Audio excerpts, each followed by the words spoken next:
સુરત પોલીસનું અનોખું અભિયાન આત્મહત્યા રોકવા હેલ્પલાઇન સેન્ટર શરૂ।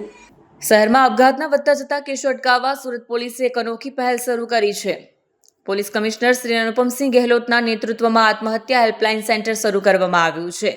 આ અભિયાનના શુભારંભ પર પોલીસ કમિશનર અનુપમસિંહ ગેહલોતે લોકોને સંબોધિત કરી અપીલ કરી હતી, જીવનમાં કોઈ પણ પરિસ્થિતિ હોય, એક તક અમને આપો। સુરત પોલીસ તમારી સાથે છે। આત્મહત્યા કોઈ ઉકેલ નથી। અમે તમારી મદદ માટે સદા તૈયાર છીએ। 24/7 ટોલ ફ્રી નંબર કોઈ પણ સમયે મનોવૈજ્ઞાનિક સલાહ અથવા હસ્તક્ષેપ માટે સંપર્ક કરી શકાશે। માનસિક સ્વાસ્થ્ય નિષ્ણાંતોની ટીમ પીડિત વ્યક્તિને સાંભળવા અને યોગ્ય માર્ગદર્શન આપવા તાલીમ આપવામાં આવશે।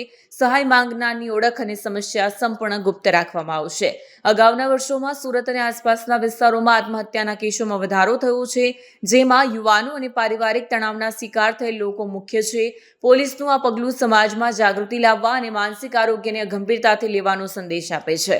સુરત શહેર પોલીસ દ્વારા આત્મહત્યા નિવારણ હેલ્પલાઇન શરૂ કરવામાં આવી છે। જો સુરત શહેર કંટ્રોલ રૂમમાં ટીમ બેસે છે, જેમાં પોલીસના અધિકારી જવાનોની સાથોસાથ કાઉન્સલર બી સાથે રહે છે। જ્યારથી આ હેલ્પલાઇન શરૂ કરવામાં આવી છે ત્યારથી લગભગ 341 જેટલા અમે કોલ્સ આવ્યા છે। આમાં 67 લોકોના એકદમ આ લોકો જો સુસાઇડ કરવા જતા હતા ત્યાંથી બચાવી લેવામાં આવેલા છે પોલીસ સ્ટેશનના સ્ટાફ દ્વારા, અમારી પોલીસ કંટ્રોલ રૂમ વ્હીકલ દ્વારા। અને એના માટે જો સંકલન અમારી આ હેલ્પલાઇન કરી હતી, એના લીધે એટલા લોકો જો જીવ બચી ગયા છે। મારી આ બધા સે વિનંતી છે કે કોઈ એવા પગલાં, અંતિમ પગલાં લેતા પહેલાં આપ જો સુરત શહેર પોલીસ તરીકે મને એક તક આપો। અમે સુરત શહેર પોલીસને આપને ખરેખર જરૂરત છે।